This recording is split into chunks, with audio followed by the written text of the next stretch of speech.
Siyata Deshmaya, Masechet Chulin, Daf Samechvav. Nous commençons Samechvav Amud Aleph, 4 lignes avant la fin de la page. Nous allons commencer la Sugia des poissons. Ubedagim, Kol sheyesh lo snapir vekaskeset. Les poissons, c'est tous ceux qui ont des nageoires et des écailles. Tanu Rabbanan, l'Agma nous rapporte une braïta. En lo arshav. Le poisson n'a pas maintenant ses simanim. Ve'atid legadel la'achar zman. Mais ça va pousser par la suite. Kegon, comme le poisson appelé à sultanit, ve'afian, deux poissons qui n'ont pas, ensuite les simanim n'ont pas d'écailles, mais ensuite ces simanim arrivent. Arez et moutar, c'est permis. Puisque c'est un poisson qui a ses simanim. Même si, lorsque le poisson est petit, il n'a pas encore ces simanim-là.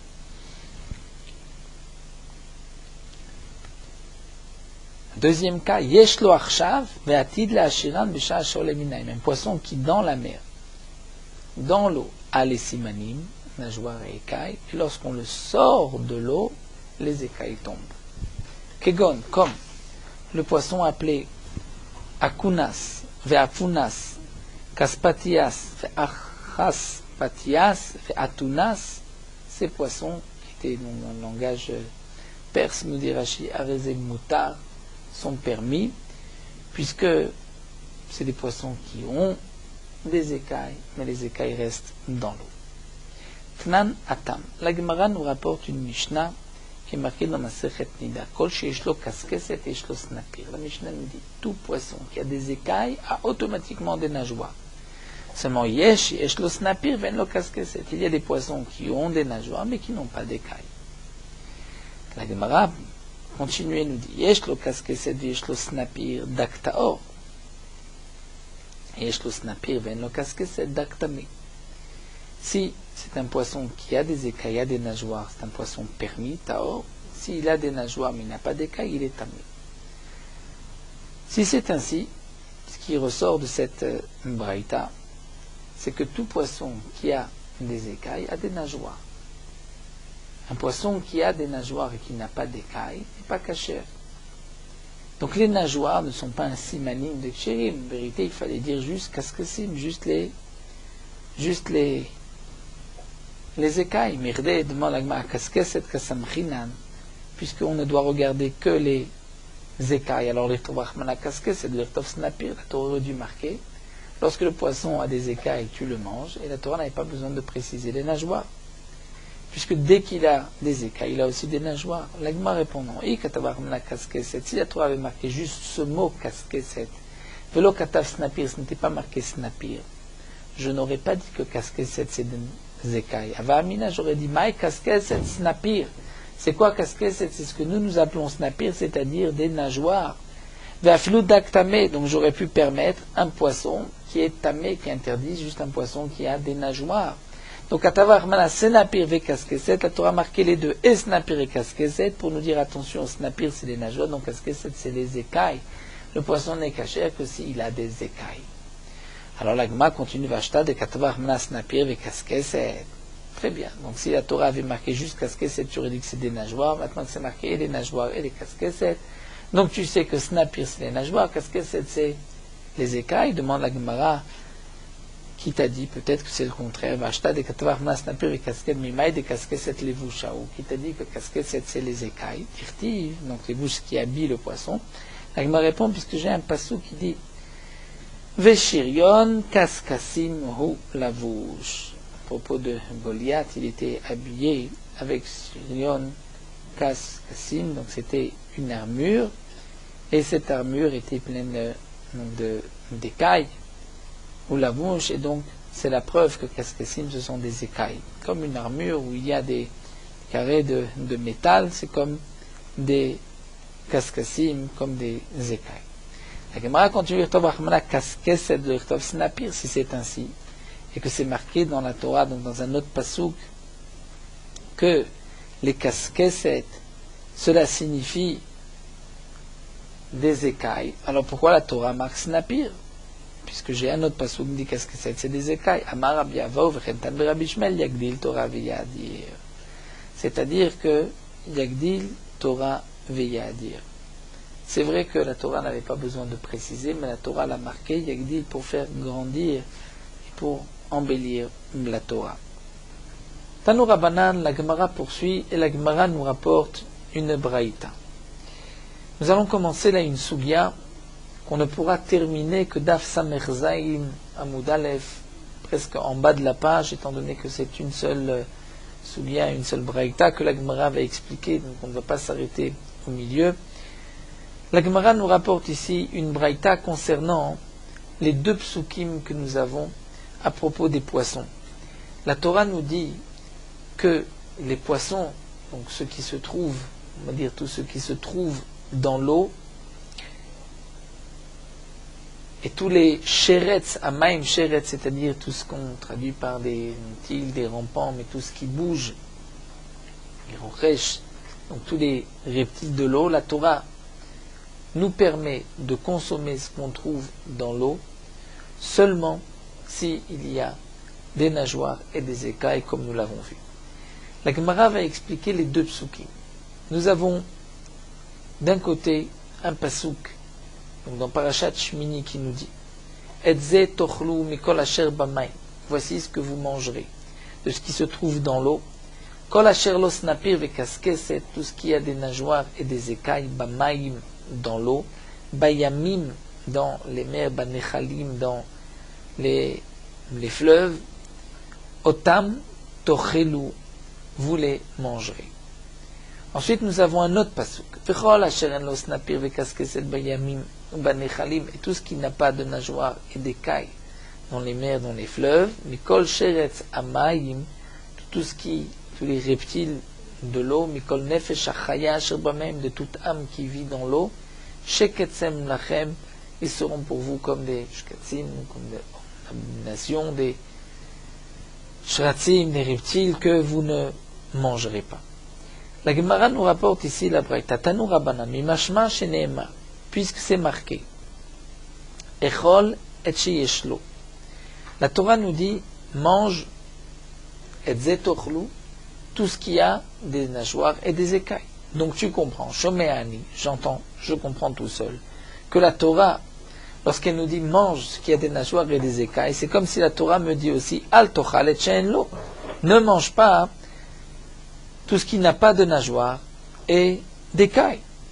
Lorsqu'ensuite la Torah nous dit, dans le deuxième pasuk, la Torah dit ne mange pas ce qui n'a pas de nageoires et d'écailles. Donc shomeani, je comprends, echol, tu pourras manger et sheyeshlo, tu pourras manger ce qui a des poissons qui ont des nageoires et des écailles. Alors la machenaan, pourquoi la Torah nous a rapporté ces deux psukim, puisque je peux déduire l'un de l'autre? Pourquoi la Torah a-t-elle besoin de nous dire voici ce que vous mangerez, voici ce que on ne mangera pas? Si la Torah nous dit ce que l'on mange, on comprend ce qu'on ne mange pas, ou si la Torah nous dit ce qu'on ne mange pas, on comprend ce que l'on mange. La Gemara répond la avor alav be'aseh velo ta'aseh. C'est pour nous apprendre que celui qui mangera un poisson qui n'a pas de nageoires et d'écailles transgresse un commandement positif et un commandement négatif de la Torah. Le commandement positif où la Torah dit ce n'est que cela que tu mangeras et pas d'autre chose. Et le commandement négatif où la Torah te dit tu ne mangeras pas ce qui n'a pas de nageoires et d'écailles. La Gemara continue avec, donc la suite de la Braïta, avec le premier pasuk. Dans le premier pasuk, c'est marqué voici ce que vous mangerez. Donc tout ce qui a des nageoires et des écailles dans les mers, dans les fleuves, et ensuite la Torah dit otam tochelu. Cela, tochelu, vous les mangerez. La Gemara pose la question, c'est marqué tochelu mikol asher b'mayim. Vous mangerez de tout ce qui se trouve dans l'eau et qui a des nageoires et des écailles. Matan mudloma. Qu'est-ce que la Torah, pourquoi la Torah a-t-elle besoin de nous expliquer, de nous dire cette première ligne, vous mangez de tout ce qu'on trouve dans l'eau? Puisque, comme nous l'explique Rashi,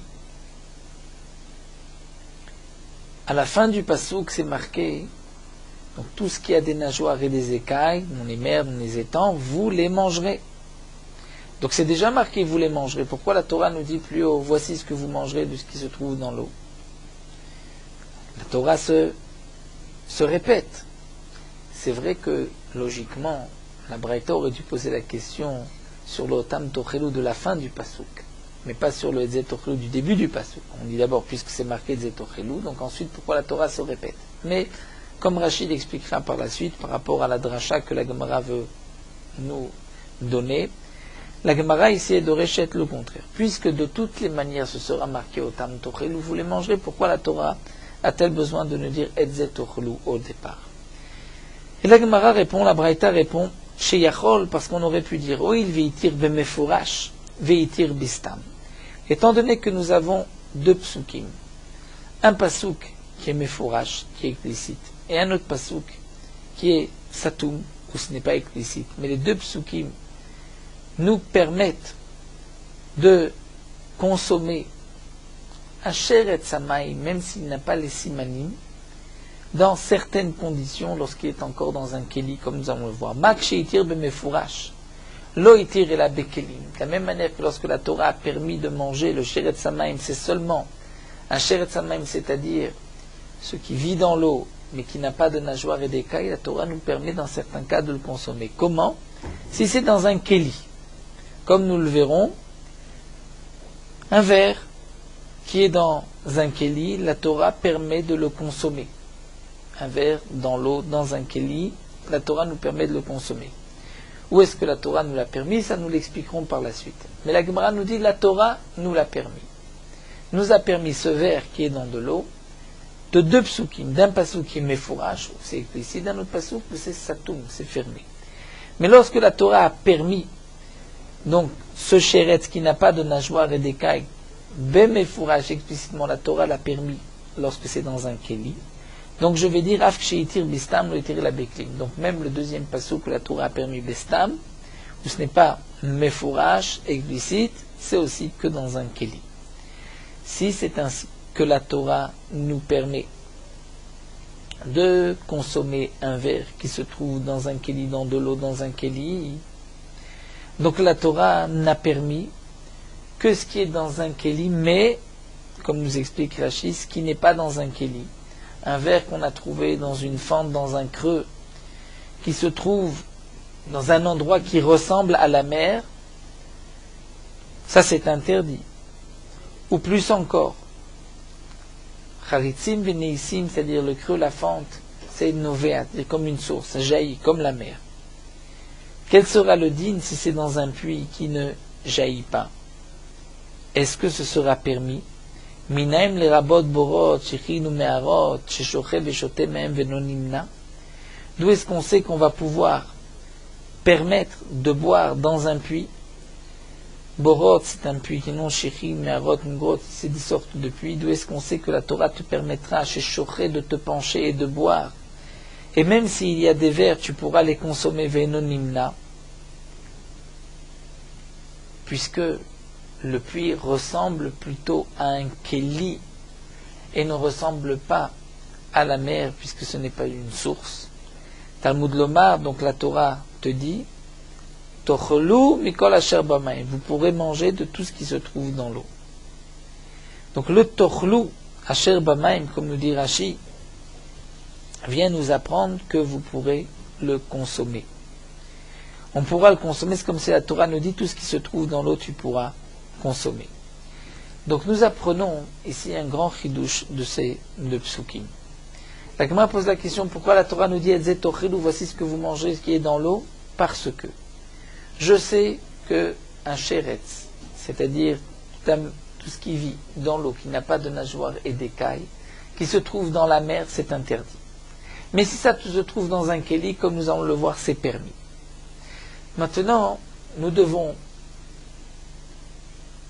discuter du din d'un verre qu'on trouve dans de l'eau, dans un endroit qui n'est pas comme un keli et qui n'est pas comme la mer, c'est-à-dire dans un puits. Ça ressemble plus à un keli que dans un creux, une fente d'une source qui ressemble plus à la mer. Eh bien, la Torah, en nous marquant Etzet Tochelu, vient nous permettre aussi ce verre qui se trouve dans un puits, et donc on peut se pencher, boire de l'eau du puits, même s'il y a un verre dedans. La Gemara maintenant va reprendre. Echan itir bakelim. Où est-ce que la Torah nous a permis de consommer un verre lorsque le verre se trouve dans de l'eau et que l'eau se trouve dans un kli? Dirtif, puisque c'est marqué Etzeh tochelu mikol asher bamay. Voici ce que vous mangerez de ce qui se trouve dans l'eau. Et la Torah nous dit tout ce qui n'a pas de nageoire et d'écailles dans l'eau, bayamim, banechalim, dans la mer ou dans les fleuves, c'est là que vous ne les mangerez pas. Donc de là j'apprends, bayamim, banechalim, udechit, leechol, lotichol, c'est comme si la Torah me dit cette condition pour pouvoir manger ce qui se trouve dans l'eau, qu'il y ait des nageoires et des écailles, c'est seulement lorsque c'est dans la mer ou dans le fleuve. Et là, s'il y a des simanim, il y a des nageoires et écailles, tu manges. S'il n'y a pas, tu ne manges pas. Mais puisque la Torah nous précise dans la mer et dans les fleuves, pourquoi la Torah a précisé la mer? La Torah aurait pu dire simplement tout ce qui se trouve dans l'eau, qu'il y a des nageoires et des écailles, tu consommes. Si la Torah dit dans la mer, dans les fleuves, c'est que la Torah veut nous dire que c'est seulement là-bas qu'on exige des nageoires et des écailles. Mais habekelim, si c'est dans des kelim, dans des ustensiles, dans ce cas-là, afalgav de l'étlé, même s'il n'y a pas de nageoires et d'écailles, echol, tu pourras manger. Donc c'est pour cela que la Torah me précise tout ce qui a des nageoires et des écailles dans la mer et dans les fleuves, tu consommeras, pour nous laisser sous-entendre que dans un kéli, même s'il n'y a pas de nageoires et d'écailles, tu pourras consommer. Donc un verre dans un kéli, tu pourras consommer. La Gemara poursuit, mais peut-être que non. Emma, peut-être que tu diras que bekelim dans un kéli, afalgav de itle lotichol. La Torah te dit que si c'est dans un kéli, même s'il y a des simanim, il y a des nageoires et des écailles, tu ne pourras pas manger. Peut-être que le passou vient nous dire au contraire, les nageoires et les écailles, tu peux les consommer lorsque ça se trouve dans la mer ou dans le fleuve, mais dans un clé, tu ne pourras pas manger ce poisson. La Gemara dit non, ça c'est impossible. Oh. Salkadata, pourquoi je ne dirais pas ainsi? Dirtiv, c'est marqué, vechol asher en lo snapir vekaske set bayamim banechalim, tout ce qui n'a pas de nageoires et d'écailles dans les mers et les fleuves, mikol sheret samaim, de tout ce qui, les shratzim de l'eau. Donc de là c'est marqué bayamim banechalim, la Torah dit ce qui n'a pas de snapir tu ne mangeras pas de l'étlé lotichol, mais abekelim dans un kriafalgav de l'étlé echol, même s'il n'a pas de nageoires et d'écailles tu pourras le consommer. Donc maintenant nous avons ce limoud suivant. La Torah ici nous enseigne grâce à ces deux psukim, avec le pasuk qui nous dit tu consommeras ce qui se trouve dans l'eau, qui a des nageoires et des écailles, dans la mer et dans les fleuves, c'est que la Torah exige seulement dans la mer et les fleuves des nageoires et des écailles. Mais dans un kéli, même s'il n'y a pas de nageoires et d'écailles, des vers, tu pourras les consommer. Deuxième pasuk où la Torah dit tout ce qui n'a pas de nageoires et d'écailles dans la mer et dans les étangs, tu ne consommeras pas. Je déduis de là que dans un kéli, tu pourras consommer. Donc voici deux psukim qui nous enseignent qu'on peut consommer des vers dans des kélim. Nous expliquerons, monsieur, nous verrons par la suite dans quel contexte. La Gemara poursuit et pose la question, mais pourquoi on ne dirait pas? Ve'ema abamaim klal. La Torah dit dans l'eau, c'est un klal. Tout ce qu'on trouve dans l'eau. Bayamim ou banechalim prat. Ensuite, la Torah précise. Mais tu pourras consommer ce qu'il y a des nageoires et des écailles dans l'eau seulement si c'est dans la mer ou dans le fleuve. Et donc, klal ou prat, en beklal machebe prat, puisque la Torah nous permet d'abord tout ce qui se trouve dans l'eau, ensuite dit dans les mers et les fleuves, c'est que ce n'est que les mers et les fleuves. Donc, je n'ai dans le prat et la beklal machebe prat, je n'ai dans le klal que ce qui est marqué dans le prat, et donc, yamim venechalim in, eneitzim vecharitzim lo. Et donc la Torah va te permettre de consommer ce qu'il y a des nageoires et des écailles seulement dans la mer ou les fleuves, mais pas dans des creux, dans des fentes qui, c'est vrai, qui jaillissent, et à plus forte raison, pas dans un puits. Et donc, si c'est ainsi, on comprend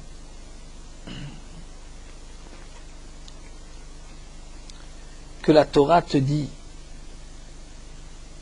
que seulement dans la mer et les fleuves tu as besoin de nageoires et d'écailles, mais ailleurs tu n'as pas besoin et ce sera permis. Et donc à plus forte raison dans un puits ce sera permis, dans un gué, donc tu n'as pas besoin de ce passouk Mikol Asher Tochlu Tochlu mikol asher bamaim, pour permettre dans le puits. Donc nous allons reprendre le fil de la Sugya pour pouvoir bien comprendre la question de la Gemara.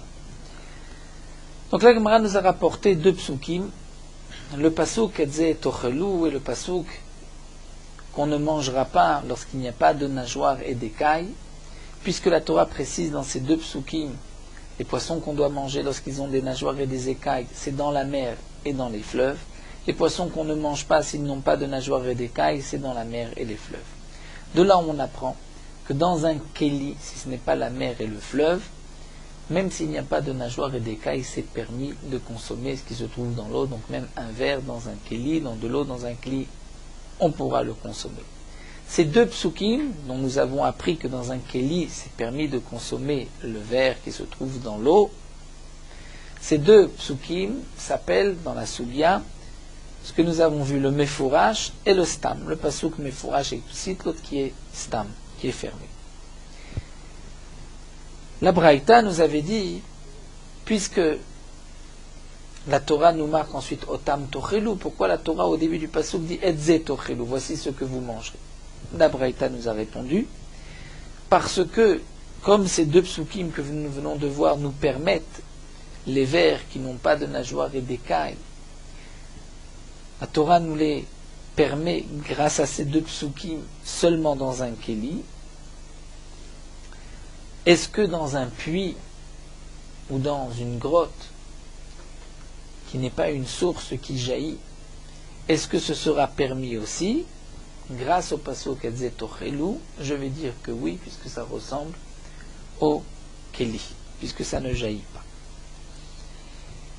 La Gemara a posé maintenant une question. Peut-être que le pasuk, il faut l'expliquer différemment. Peut-être que le pasuk, il faut dire sous forme de klal ou prat. Et que la Torah te permet tous les poissons qui ont des nageoires et des écailles qui se trouvent dans n'importe quelle eau. Et la Torah ensuite précise, non, c'est seulement si c'est dans la mer et dans le fleuve qu'il faut des nageoires et des écailles. Mais tout ce qui n'est pas dans la mer et le fleuve, c'est-à-dire que ce soit dans un kéli, dans un puits, ou même dans une fente, dans le creux de la terre, une source qui jaillit, peut-être que là-bas, même s'il n'y a pas de nageoires et d'écailles, ce serait permis. Et donc si c'est ainsi, nous n'avons pas besoin du pasuk Edze Tochelu pour permettre les vers dans l'eau, dans un puits. Ça c'est la question de l'Agma.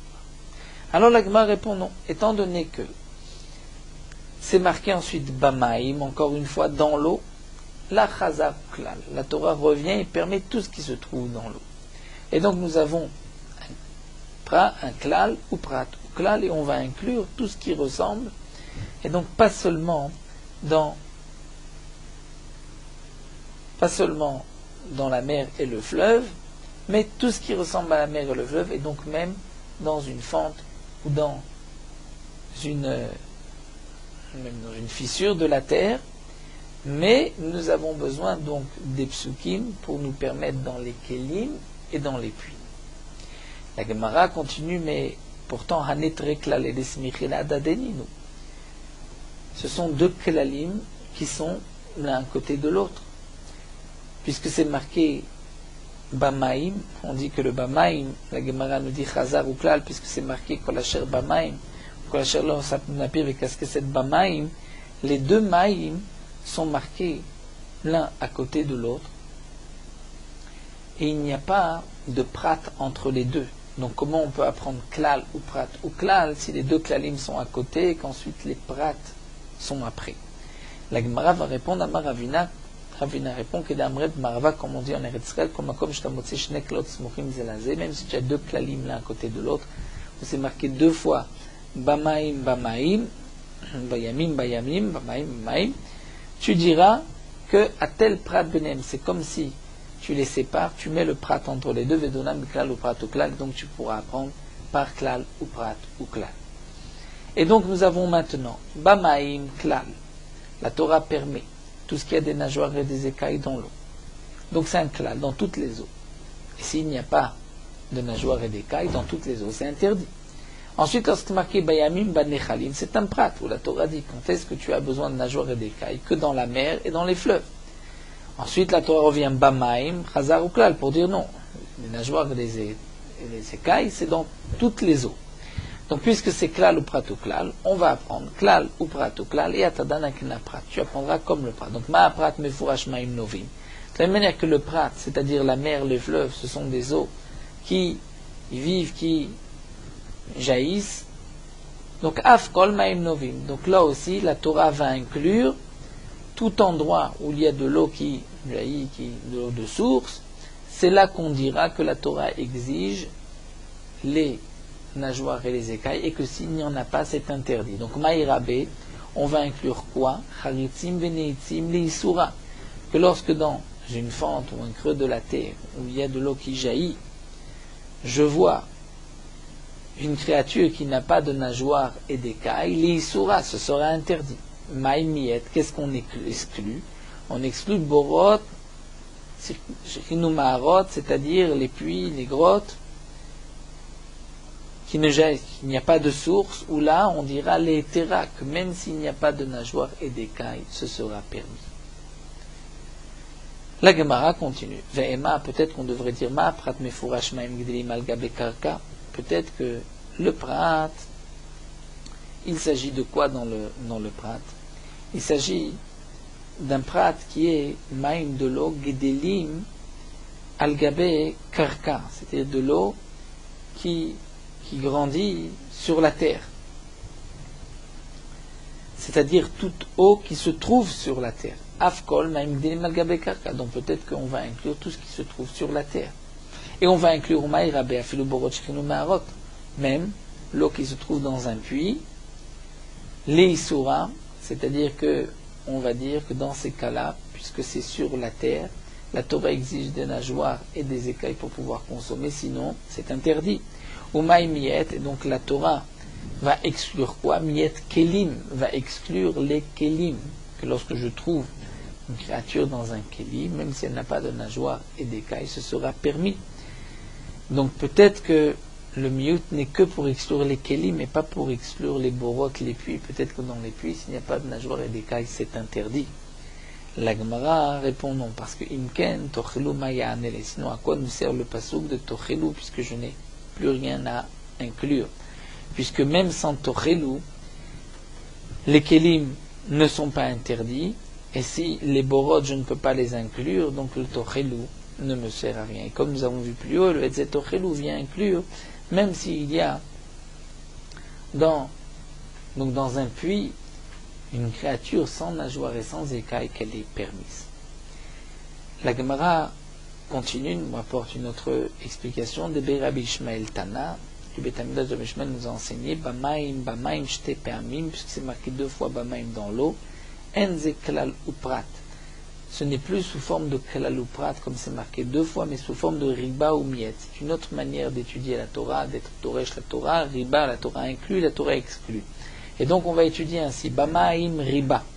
La Torah dit Bamaim dans l'eau, riba, la Torah inclut. Dans toutes les eaux, il faut des nageoires et des écailles. Ensuite, lorsque la Torah dit Bayamim, Banechalim dans les mers et les fleuves, Niet, la Torah vient limiter. Et donc, lorsque la Torah revient Bamaim, elle vient Chazar Veriba inclure toutes les eaux. Et donc, Riba ou Miet Veriba, on va être Doresh non pas sous forme de Klal ou Prato Klal, mais sous forme de Riba, Miet Veriba, et on va dire Riba Akol. Et que la Torah va inclure toutes les eaux. Donc, Maïrabe, on inclut quoi? Charitzim Beniitzim, c'est-à-dire toutes les eaux. S'il y a une vente, une brèche dans la terre et qu'il y a de l'eau de source, là-bas, pour pouvoir consommer ce qui se trouve dans l'eau, il faut qu'il y ait des nageoires et des écailles. Et sinon, on ne pourra pas consommer. Donc on inclut là-bas l'isura pour interdire. Ou maïmiet, qu'est-ce qu'on exclut? Borot, shechinu, meharot, lehetera. On va permettre ce qu'on trouve dans un puits, même s'il n'y a pas de nageoires et d'écailles, c'est permis. Puisque la Torah exclut. La Torah dit seulement dans cet endroit, il faut des nageoires et des écailles, mais pas dans les puits. La Gemara suppose la même question, mais Emma, Maï, Riba, Borot, Shechinu, Meharot, Leisura, ou Maïmiet, Miet, Kelim. Peut-être que ce passouk ne vient que exclure les kelim, c'est-à-dire dans un keli, s'il y a un verre qui n'a pas de nageoire et d'écailles, je peux le consommer, mais pas ailleurs. La Gemara répond non, parce que imken tochelu maya anele, si je vais inclure dans l'interdiction borot les puits, alors le tochelu ne me sert à rien. Et donc, c'est pour cela que on va dire que la Torah a inclus dans l'interdiction, c'est tout ce qui ressemble à la mer. Donc même un creux, une fissure dans la terre, s'il y a une créature qui n'a pas de nageoire et d'écailles, je ne pourrais pas la consommer. Mais lorsque c'est dans un puits ou dans un kéli, il y a un verre dans l'eau qui n'a pas de nageoire et d'écailles, là ce sera permis puisque la Torah n'exige pas dans ces endroits-là de nageoire et d'écailles. La Gemara continue Ve'ipur Ana. Pourquoi on ne dirait pas le contraire? Peut-être qu'on pourrait dire qu'on va permettre dans les charitzim et on va interdire dans les puits. La Gemara répond qu'elle est Tane Matatia, comme Matatia enseignait Tane Matatia Bar Yehuda, Maraïta le Rabot Borot Shkrinu Meharot le Tera. Pourquoi tu vas dire que lorsque tu trouves une créature dans un puits, dans une grotte, tu vas dire que même s'il n'y a pas de nageoire et d'écailles, c'est permis? Et pourquoi tu es motzi, tu exclus charitzim, binitzim, les isura, pour dire que c'est interdit lorsque c'est dans un creux, dans une brèche, tu dis que c'est interdit? Peut-être qu'on pourrait dire le contraire. Et Matatia Bar Yehuda répond, Marbe ani borot shkrinu meharot, comme nous avons expliqué plus haut, Shen atzurim kekelim, parce que dans le puits, l'eau est fermée, c'est-à-dire atzurim, c'est-à-dire qu'elle n'est pas une eau de source, enfermé, il n'y a pas de sortie comme dans un kéli. Et puisque dans le kéli, la Torah a permis, même s'il n'y a pas de nageoire et d'écailles, donc il est plus logique de dire que la Torah va permettre aussi le puits qui ressemble au kéli s'il n'y a pas de nageoire et d'écailles. Mais au motse ani charitzim venitzim, on va exclure lorsqu'on trouve dans une fente, dans un creux de la terre, she'en atzurim kikelim, là ce n'est pas fermé, ça jaillit, il y a des sorties, et donc de là-bas on dira que ça ressemble plus à la mer et au fleuve, et que s'il n'y a pas de nageoire et d'écailles, c'est interdit. Il nous reste juste un point à développer pour terminer la Sugya. Donc nous avons vu que la Torah qui exige des nageoires et des écailles pour pouvoir consommer ce qui se trouve dans l'eau, la Torah n'exige pas pour n'importe quel endroit. C'est seulement si c'est dans la mer ou dans le fleuve, ou comme nous l'avons vu, tout endroit qui jaillit, qui a une entrée, une sortie. Mais de l'eau qui est posée dans un kéli ou dans un puits, qui n'a pas de sortie, l'eau inerte, cette eau-là, s'il y a même un verre qui n'a pas donc de nageoire et d'écailles, la Torah ne l'a pas interdit. La Torah exige nageoire et d'écailles pour pouvoir consommer ce qu'on trouve dans l'eau. Et que s'il n'y en a pas, on ne consommera pas que dans la mer, le fleuve, et aussi une brèche, une fissure. Mais lorsque c'est dans un kéli ou dans un puits, nous avons vu que c'est permis même s'il n'y a pas de nageoire et d'écailles. Comment nous avons appris cela? Puisque nous avons des psukim.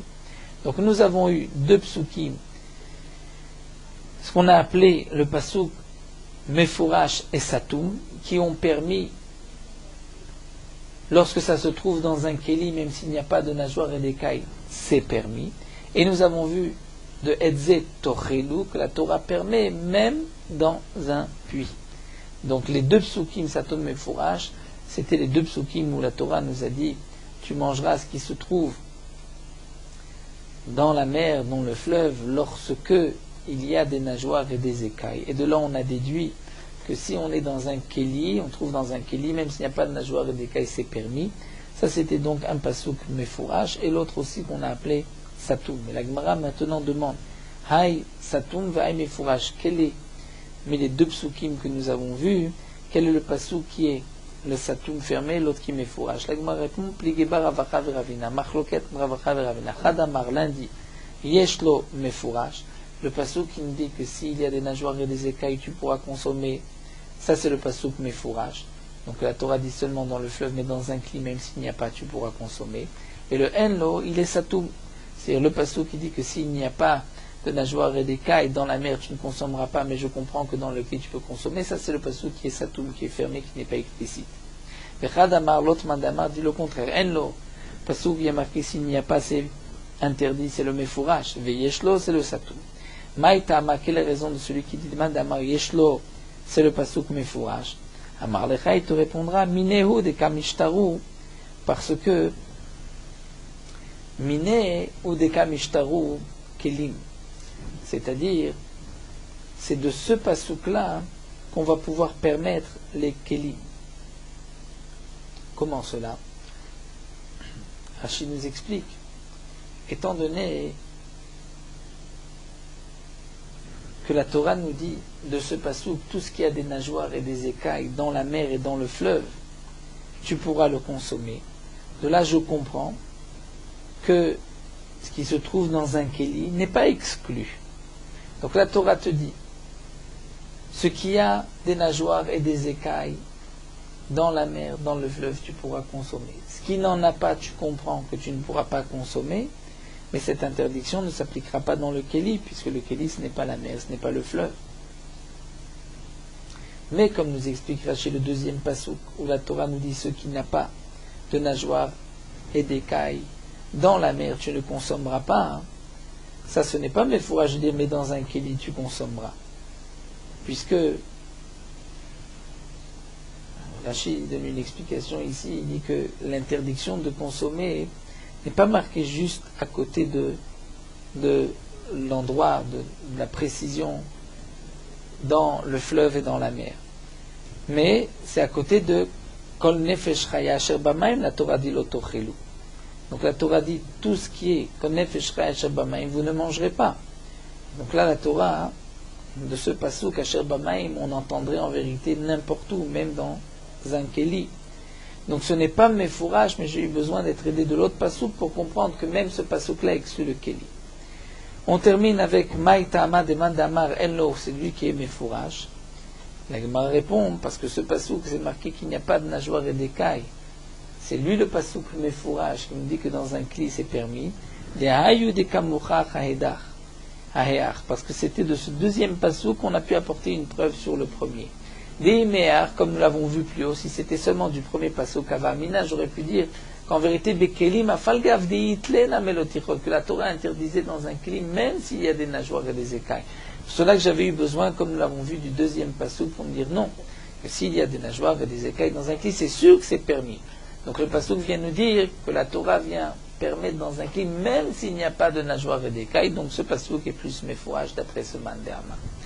Alors nous allons nous arrêter ici à Amar Ravuna, et donc nous avons vu ce chidouche, que lorsqu'il y a de l'eau avec des vers dans un puits ou dans un kéli, la Torah n'a pas interdit de les consommer. C'est seulement dans la mer, dans le fleuve ou dans une fissure, tout endroit où il y a de l'eau qui jaillit, une source, c'est là-bas que la Torah exige pour consommer ce qu'on trouve dans l'eau, des nageoires et des écailles, et s'il n'y en a pas, c'est interdit. C'est la Marabuna. Nous allons terminer avec Merot Halacha Daf Samechavav. Ce que nous avons vu qu'on ne pourra pas laisser un kéli où il y a des aliments de lait à côté d'un kéli où il y a du sel, si les kélim, les ustensiles sont découverts, c'est parce qu'on craint que peut-être du lait va tomber dans le sel et qu'ensuite on va mélanger le sel avec de la viande. Ce dinan, bien sûr, que les khatrila. Mais bidi avad, si on a laissé le sel avec côté d'un cli de lait, on pourra utiliser ensuite ce sel pour de la viande. Et la raison de cela, c'est parce que parfois les chachamim ont interdit de peur qu'on arrive à un mélange. Mais bidi avad, on ne craint pas qu'il y ait eu un mélange par le principe de Arsuki Isura no Marsekina, de dire qu'il y a eu une interdiction ici, on ne dira pas. Bidi avad, on ne craint pas que le lait soit tombé dans le sel. Il est évident que lorsqu'il y a du sel, et que nous savons que dans ce sel c'est mélangé du lait, c'est par exemple dans un repas de lait, on a utilisé du sel et on sait que du fromage a touché le sel, du lait a touché le sel, là c'est sûr qu'on ne pourra pas utiliser ce sel pour de la viande.